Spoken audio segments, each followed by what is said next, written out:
dan Nabi besar Muhammad SAW beserta para pengikutnya. Untuk memulai acara pada hari ini, marilah kita melafazkan lafaz basmalah.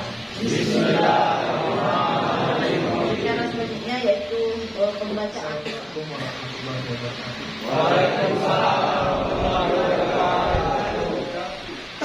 Marilah bersama-sama kita berdoa mengambilkan kepala hati kita. Mudah-mudahan kegiatan kita pada Desember mendapatkan rahmat dari Allah Subhanahu wa taala. Mohon izin doa dan kami pimpin secara Islam mengenai anak muslimah. A'udzubillahiminasyaitonirrajim. Bismillahirrahmanirrahim. Alhamdulillahirabbil alamin. Hamdan syakirin, hamdan na'imin. Hamdan ya wa yukafi masidah. Ya Rabbana lakal hamdu kama yanbaghi li jalali wajhikal karim wa azim sultan. Amin. Allahumma shalli ala sayyidina Muhammad wa ala ali sayyidina Muhammad. Amin. Allahumma ya Allah, ya Tuhan kami, tiada kata dan rasa yang pantas kami haturkan kepadamu di siang hari ini. Amin. Selain rasa syukur kami kepadamu atas segala nikmat dan hidayah yang sudah Engkau anugerahkan kepada kami. Amin. Sehingga kami bisa hadir bersama untuk mengikuti kegiatan penyuluhan hukum di Lapas Kelas 12 kali ini. Amin. Untuk itu ya Allah, jadikanlah acara kami ini sebagai acara yang Kau ridhoi, yang membawa barakah, rahmat. Jadikanlah kegiatan ini sebagai penyegar, pembangkit dan pembuka semangat kami dalam meningkatkan kualitas tugas dan kewajiban kami, sehingga kami bisa bekerja secara profesional dan profesional, mengamalkan dan menyebar luaskan ilmu ini yang Allah anugerahkan kepada kami. Limpahkanlah kepada kami yang hadir di acara ini kesehatan, kekuatan, kemudahan dan keikhlasan serta kecerdasan dan kearifan dalam mengikuti kegiatan ini. Ya Allah, Tuhan yang Maha Pengasih, satukanlah hati kami, padukanlah langkah kami, segarkan pemahaman kami agar kami dapat memetik hikmah yang terkandung di dalamnya. Jadikanlah kegiatan ini sebagai amal ibadah dan terlaksana agar dapat terlaksana dengan sukses. Akhirnya ya Allah, kami berharap bahwa Engkaulah satu-satunya yang akan mendengar setiap keluh kesah kami. Rabbana atina fid dunya hasanah wa fil akhirati hasanah wa qina adzabannar. Subhana rabbika rabbil izzati amma yasifun wa salamun alal mursalin walhamdulillahi rabbil alamin. Wassalamualaikum warahmatullahi wabarakatuh. Masyarakat lain Mas Bagus lagi kepada Bapak Rahmat Prangawan AMD IPSIM. Assalamualaikum warahmatullahi wabarakatuh. Selamat siang dan salam sejahtera. Om Swastiastu, Namo Buddhaya, Salam Kebajikan. Yang terhormat Ibu Dr. Hajah Nurmala SHMH CLA yang nanti akan menjadi moderator kita sebagai pembina LBH Ampera Jaya Sumsel dan LKP Hanbah. Yang terhormat Ibu Dr. Heni Natasha Rosalina SIKOM SHMH Pradi Sekayuna. Yang paling ganteng Kak Ibu Bah pakai jas itu kan, Ketua LBH di LKP Hanbah juga. Yang terhormat Ibu Fitri Sia Madina SHMH Ketua LBH Ampera Jaya Sumsel. Jadi itu ya. Yang terhormat Pak Andri Septa Esa, Sekretaris DPC Pradi SKI, dari Bapak panjatkan bersyukur kehadiran Allah Subhanahu wa taala, Tuhan yang Maha Kuasa, sehingga pada hari ini, pada hari ini di hari Rabu tanggal 6 September 2023 kita semua dapat berkumpul di ruang rekreasi lapas dalam rangka penyuluhan hukum kepada Bapak dan Ibu nanti yang diberikan kepada seluruh warga binaan, tapi ini dikhususkan kepada warga binaan yang masih sifatnya tahanan karena penyuluhan hukum kan. Jadi nanti pertama biar melek hukum, yang kedua biar ngerti cara kepengurusan hukum bagi yang bermasalah hukum gitu kan. Siapa tahu di sini nggak lama keterangan ibu ini diurus, nggak lama-lama langsung keluar, kan gitu kan? Nah, tapi itu tadi kita dengarkan dulu beliau nanti memberikan pengarahannya, ceramahnya, memberikan ilmunya kepada kita semua sehingga kita nanti dapat mulai hukum. Di sini di Lapas Kayu saya udah 2 tahun ya, 2 tahun media, hampir 2 tahun. Baru ini kayaknya. Selain kegiatan-kegiatan yang sudah ada, kegiatan rekreasi, kegiatan pembinaan keterampilan, kemandirian segala macam, kita perlu mengerti mengenai masalah hukum, terutama yang bagi tahanan, kan itu kan, untuk menjalani proses hukum bagaimana yang sebenarnya. Karena penyuluhan hukum itu tidak hanya dilaksanakan pada warga binaan juga, sebenarnya bisa kami dari Kemenkumham juga melaksanakan pembinaan hukum di luar juga kepada masyarakat di luar, supaya masyarakat itu bisa ngerti hukum, bisa melihat hukum. Ya, saya rasa itu aja. Terima kasih atas perhatiannya. Wassalamualaikum warahmatullahi wabarakatuh.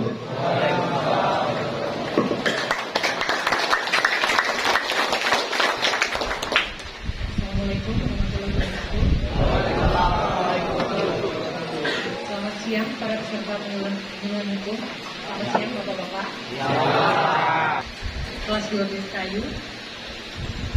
Selamat siang juga para narasumber kita hari ini. Kita ada 3 narasumber ya hari ini. Yang pertama ada Bapak Zulfatah Esa. Beliau selaku kita yang terakhir, yang ketiga, yaitu ada Dr. Hajah Nurmalah SH MH CLE. Beliau adalah Wasekjen DPN Peradi periode 2021-2.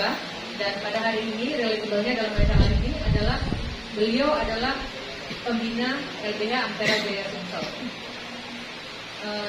Selamat siang semuanya, selamat datang dalam acara penyuluhan hukum yang terjalin atas kerjasama antara DPC Peradis Kayu, LBH Ampera Jaya, juga Lapas kelas 2B Sekayu, yang mengambil tema peran dan kedudukan advokat dalam proses peradilan pidana dan bantuan hukum oleh advokat dalam proses peradilan pidana. Sekaligus Ketua LBH MUBA. Di sini Pak. Maka perkembangan hukum di negara ini telah mampu menunjukkan pada hukum yang humanis dan sesuai dengan perlindungan hak asasi manusia di berbagai negara. Advokat bukan hanya merupakan satu pekerjaan, akan tetapi lebih merupakan suatu profesi. Profesi advokat adalah membutuhkan. Profesi advokat dan eksis karena memang masyarakat membutuhkan jasa yang diberikan atau dilayani oleh seorang yang profesi.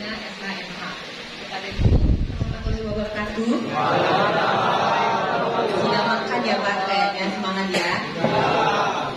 Perkenalkan, saya Fitri Madinah SHMH. Saya selaku Ketua LBH Ampera Jaya Sumsel. Di sini sebagai narasumber saya paling junior. Jam terbangnya yang paling tinggi adalah Ibu Pembina kami, Ibu Nurmalah. Kalau soal hukum jangan diragukan lagi ya. Kalau Ibu Nurmalah sudah kemana-mana, apalagi Pak Zulfatah. Kan banyak juga kliennya di sini sudah tahu kan, bagaimana Pak Zulfatah dalam membela kliennya. Nah, kalau saya paling junior di sini.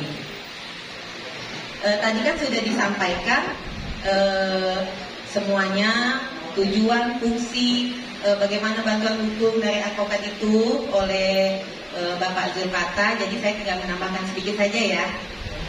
Yang penting intinya advokat itu ialah perannya membantu membela kepentingan hukum dari kliennya. Jadi kalau ada masyarakat yang butuh bantuan hukum bisa meminta bantuan kepada advokat. Apalagi kalau masyarakat yang kurang mampu kan. Ada kan masyarakat yang nggak punya uang buat jasa advokat, bisa melalui bantuan hukum. Seperti kalau di Sekayu, LKBH-nya Pak Zulfatah, LKBH MUBA. Nah, kalau di Palembang punya saya, LBH Ampera Jaya. Dan kebetulan pembinanya semua adalah Ibu Nurmalah. Tuh. Jadi sedikit itu saja mungkin yang saya sampaikan, karena tadi kan sudah garis besarnya sudah disampaikan oleh Pak Zulfatah. Intinya advokat itu ialah mewakili, membela kepentingan hukum pemberi kuasa. Sebagai apa? Sebagai tersangka atau sebagai apa? Jadi kalau ada masyarakat yang tersandung masalah hukum dan benar-benar nggak ngerti hukum, jadi bingung atau apa, bisa minta bantuan kepada para advokat.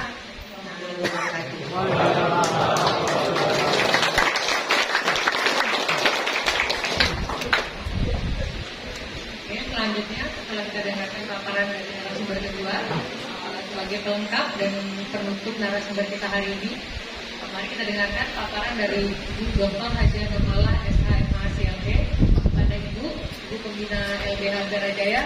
Tidak terapkan kita semua, alhamdulillah wasyukurillah kita semua dapat berkumpul ya di ruangan yang menurut saya cukup sejuk ya, di cuaca yang mungkin 30 derajat ke atas. Hari apa ya kemarin, beberapa hari yang lalu saya mengadakan perkumpulan pengajian di Masjid Al-Ali untuk dihadiri 300 orang. Baru beberapa hari saya kesini lagi untuk mengadakan perkumpulan hukum di daerah saya sendiri, yang kebetulan Kalapas ini dari zaman dia masih ganteng sampai tambah ganteng sekarang, alhamdulillah tetap komunikasi dengan saya. Dia pindah-pindah dari Kalapas sama hukum. Kemana harus minta tolong? Ya advokat. Dasarnya apa advokat itu bekerja? Surat kuasa. Kalian tunjuk pakai surat kuasa, nanti dia bekerja membela kepentingan kalian, kepentingan bapak-bapak atau ibu-ibu yang ada kasus ya. Setiap orang yang tersangkut perkara pidana, ya, itu wajib didampingi oleh penasihat hukum. Yang ancamannya 5 tahun ke atas kalau tidak mampu bayar biaya pengacara, itu ditunjuk oleh pejabat yang bersangkutan di mana dia diperiksa, di mana dia diadili. Ketika ditangkap polisi, ini ancaman 5 tahun ke atas, itu wajib. Kalau yang di bawah tidak wajib, tapi kalau dia mampu ya sendiri. Kalau yang 5 tahun ke atas, dia nggak mampu bayar pengacara sendiri. Pasal 56. Kenapa istilahnya advokat?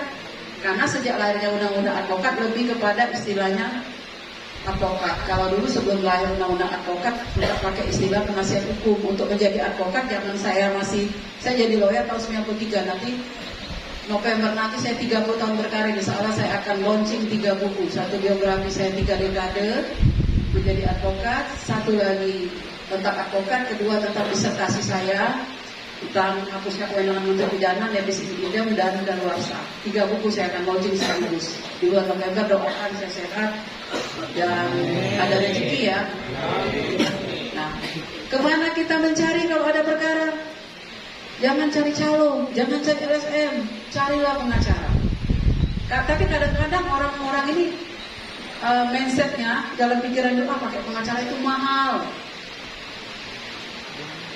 Nanti ini belum lagi ada pihak sebelah ya yang berlawanan kami itu kan polisi jaksa, tapi ada oknum. Ngapain pakai pengacara repot-repot? Ini kita aja atur tuntutannya, atur ini kan banyak seperti itu. Padahal yang namanya jaksa pasti menuntut, yang namanya polisi akan menaikkan kasusnya. Hakim baru memutus. Nah, jadi kadang-kadang kita posisi pengacara kadang-kadang ada yang hambatan di situ. Pertama ada mindset yang terdoktrin di pikiran kita semua, pakai pengacara nggak bisa lah, urus media jasa. Tapi kadang-kadang yang kita bela itu bukan perbuatan bapak itu, tetapi kepentingan hukum yang dibela.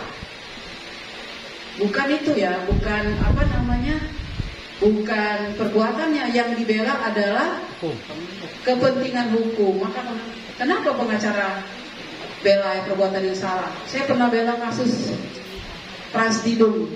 Ya, Christine yang membunuh suaminya itu. Saya salah satu pembelanya itu, dikejar-kejar itu tahun berapa itu?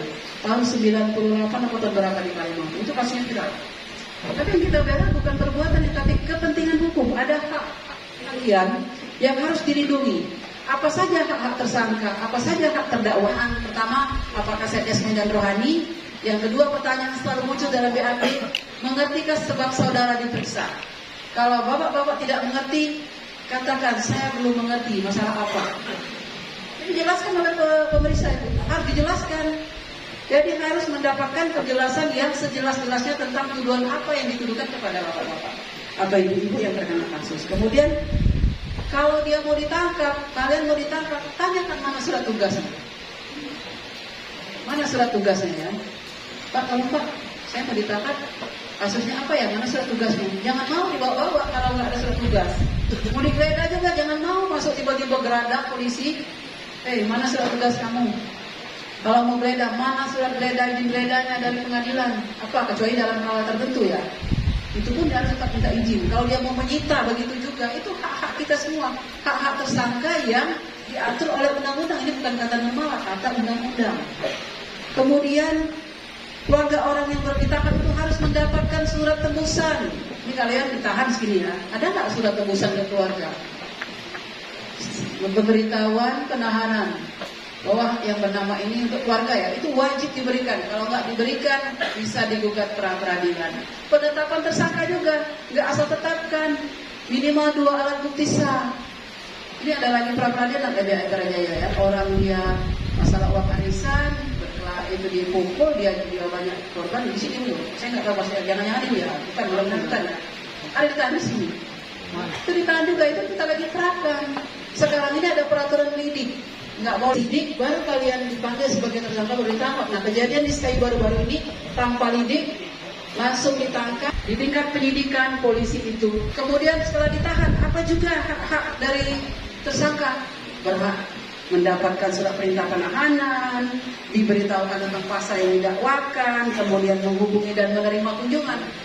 Saya berapa kali komplain kalau misalnya, tapi alhamdulillah ya, kalau sayanya berkunjung ke temu klien seperti ini ya, walaupun zaman COVID masih bisa saya nembus masuk. Karena hak tersangka adalah sebagian jam kerja ya, kadang-kadang kalau jam kerja, kalau gimana kita hubungan baik, sementara di hukum memang diatur. Ini ada.